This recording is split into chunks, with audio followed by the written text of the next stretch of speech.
د هارون الرشید بادشاہ یو وینځوا نو دا بادشاہ چې دا پاغه وینځه مینو نو بادشاہ ورته د سرو زرو امیل جوړ کړو او دی وینځه ته په غاړه کې اچول یو شاعرو هغه د هارون الرشید دربار ته ورننه وته په اشعارو کې د هارون الرشید ډېر زیات تعریف او صفاتونه وکړه خدا بادشاہ دا غوینځه په مینا کې داسې غرقو چې د شاعر ته اډوم نه کته شاعر چې راووتو نو په دروازه یو شعر ولیکلو چې لقد زاع شعري على بابكم لقد زاع شعري على بابكم كما زاع عقد على خالصا زما دا شعرونه ستا په دې دروازه کې داسې ابس شو لکه تا چې دا د سرو زرو امیل د خالصي وینځي په غاړه کې ابس کړي اوس وینځو ته څوک د سرو امیلونه چې بادشاہ ته شکایت ورغی چې صاحب هغه شاعر چې دی بار په دروازه دا شعر لیکلو چې لقد زاع شعري على بابكم كما زاع عقد على خالصا زما شعرونه ستا په دروازه کې داسې ابس شو لکه تا چې د وینځي په غاړه کې د سرو امیل ابس کړي بادشاہ ویل راویني سي پولیس ور پسې لاړو راویني وو دې چې دننه نه استو نو لقد زاع دا عاد څه شه دی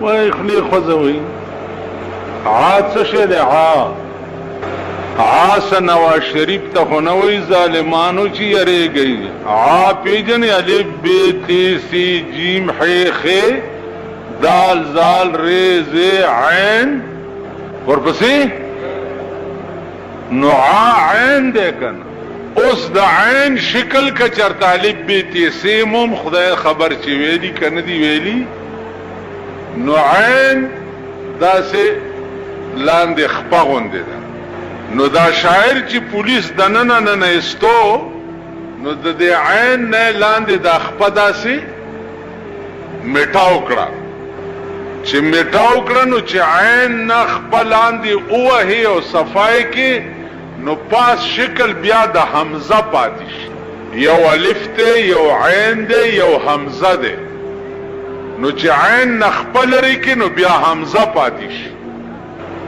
بادشاہ ته پیش کړو دا تاسو لیکلي زما په دروازه وې صاحب قبله عالم راشه په خپل وګوره اسی د عقل پورې درته وایم او د زکاوت پورې درته وایم او د علمی ذوق او شوق پورې درته وایم او بکړې شي داس نن درزله او زمانہ ده دولت در سره پیسې در سره وي بنگله دیوا خان وي نواب وي کروڑپتی وي ته شریف ته معزز خوار وي غریب وي ته رزیل دا مونږ خلکو ته داخله کوي دا نیچ پیچ تاسو ته دا خانه نیچ پیچ وای کورم د مردین جمعات شه په دې ځان پوي کوي قسم په خدای دې چې دا د مطلب په وخت کې درته ټوکرای کیږي دوی چې خپلو کې کینه و یاري کې کمینه لوک رزي عقل نه سمجھ ان رنا جړیان ان دي رنا کھوتیاں ستاسو دې خزو تخریب وي تاسو دا خزې چې مورکی په سره کې نه وي تخریب او د دوی دا خزې چې شاملات دي په صدر روډ باندې او په مال روډ باندې دا شاملات بیبیانی دي او دوی هغه خزې تم بیبي وای چې شپه ورځ په سړو کې ناشته دا بیبیانی دي چې دکاندارانو سره انګتي اچي یا بیبیانی دي او چې کومه بورکه کې ناشته په کور کې ناشتي دا خرا ده نو زمونږ ښځې خریدي او زمونږ میندې هم خریدي. نو د خرې زوی څه یي؟ څه یي؟ په زوره وایه خري. نو مونږ خري. دا خانان، نوابان، کروڑپتیان، دا معززین دي، دا شریفان دي، مونږ خریو، زمونږ ښځې خري دي. نو د دوی مطلب چې پیښ شي، نو خر ته چې د چا مطلب پرې شي، نو خر ته څه کوي؟ داسې کوي که نه کوي؟ نو خر ولا راشي چې جوړ وربشې راوړي دي، آیي هیڅ نه، او بس ملا ولا وټپوي او بار پې واچي. چې بار ور تی کوس کی، بیا خر سره څه وکي؟ دا بالا ماڼۍ دا پیمي خري په کونه کې لته ورکي وې شړي ډیران ته. نن دې حکومت تاسو ډیران ته شړلی یې که نه؟ اول دا بالا ماڼۍ دې وګوري، دا مبارک کلی د 240,000 مړو عمره جړا وشوه. نو په دې بار سره کې څه مرداري واچوله. د ارباب روډ د لنډۍ چې دی دا وګورئ، ورشئ هغه تاڼې سره سرک وګورئ. خره یې که نه؟ چې خره نه نو په ډیران باندې به ګرځېدی نه. سرک یې ډیرانونه دي او تاسو خره یې پې ګرځئ. کم سرک باندې چې د دوی درګذر دی، شامی روڈ، ڈیفنس روڈ، حیات آباد روڈ، قیوم خان روڈ، پلانی خان روڈ، ڈنگڑی خان روڈ، ایئرپورٹ روڈ، هغه سرک مو ګورئ او په کوم ځای چې تاسو خره ګرځئ دا سرک مو. نو خره یې که نه؟ دا کیسټ نن چې دی د کیسټو والا چېرته که راغلی دنه یې والي او په کلي کې یې وغږوئ، ټول کلي ته یې وغږوئ چې خره یې که نه؟ تاسو په دې ملک کې د سرک حق هم نه لرئ چې ستا کلي ته سرک لاړ شي؟ ته په دې ملک کې د ډسپنسرۍ حق هم نه لرې چې زکام دې وویم نو د بډبیرې نه او د متنو نه او د درې نه چې دی زکام والی پېښور ته راخلاصي، بیا خیبر میډیکل سنټر ته به ځې نو 300 به فیس ورکې او د 500 به درته دارو ولیکي. یی که نه؟ خدای پیژندلی یی. الله پاک دې د خپله مهرباني در باندې نورم زیاته کړي.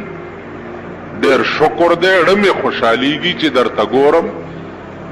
زه خو خپل ځاني نه خفه کېږم، لوږې سره عادت یم، تندې سره عادت یم، بربنډې سره عادت یم، ځمکې ملاستې سره عادت یم، اوچې روټۍ خوراک سره عادت یم. په خپل ځان مې پردا نشته. انشاءالله بچي به مې همداسي چې هر څه سره به عادت وي، خو تاسو سره به هم خدای ګوري او لوبې به در باندې کوي. دا شنه جنډه چې په څه کې ټومبلې ده که نه، دا لرګي به وګورئ چې دا به کم خوازي. تاسو پوه شوئ؟ نو عرض مې دا و چې زه د هارون الرشید هغه وینځه ابو نواس ورته وایي چې تا سره زر دومره سپک شو چې تا د وینځې په غاړه کې اچولي. دغسې زما شعرونه ستا په در کې سپک شو چې ورننیستو نو عین نه لاندې اخپه وواله. بادشاه ورته ویل دا څه دي لیکلي؟ ویل راشه ویې ګوره. نو د زاعه په ځای هغه شعر نه لقد زاعه جوړ شو، یعنی د عین نه څه شی جوړ کو؟ حمزه یې جوړ کو. نو اول زاعه ضایع ته وایي، ضایع کېدو ته وایي، او چې د عین نه د خپل لرې کړه او حمزه دې کړو نو زاعه شو. نو بیا خوند او مزې ته وایي چې د عین په ځای حمزه راوړې خوند او مزه ته جوړه شي، او چې عیني ضایع کېدل معنی وي.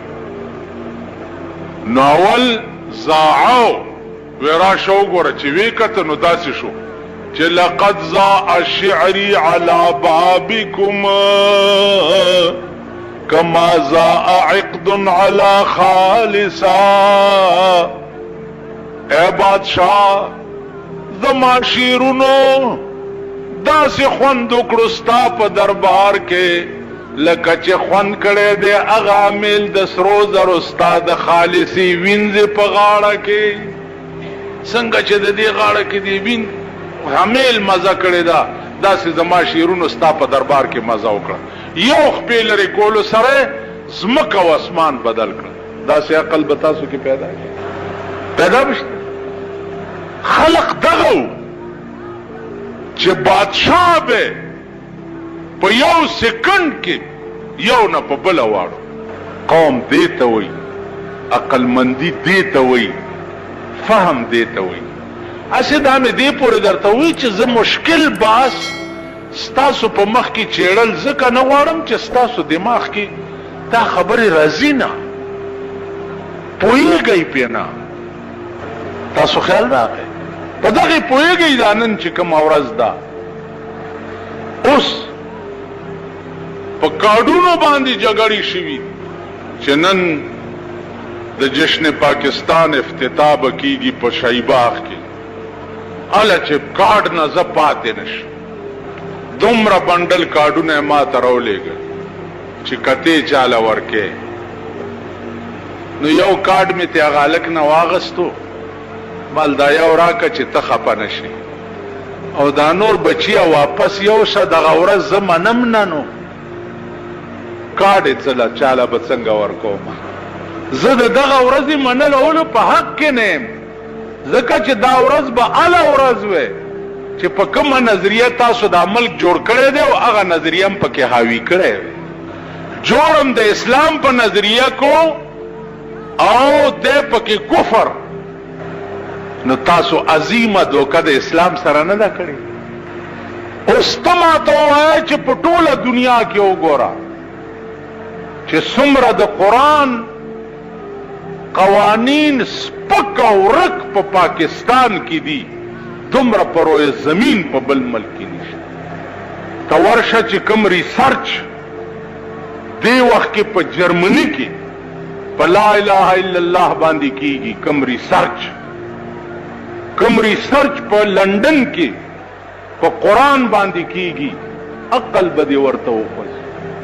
د حضرت عمر په دور خلافت چې کوم ریسرچ دی وخت کې په لندن کې شروع دی اوس هغه ریسرچ ان قریب کامیابېدو والا دی او د لندن حکومت به د حضرت عمر په ډانچه رواني.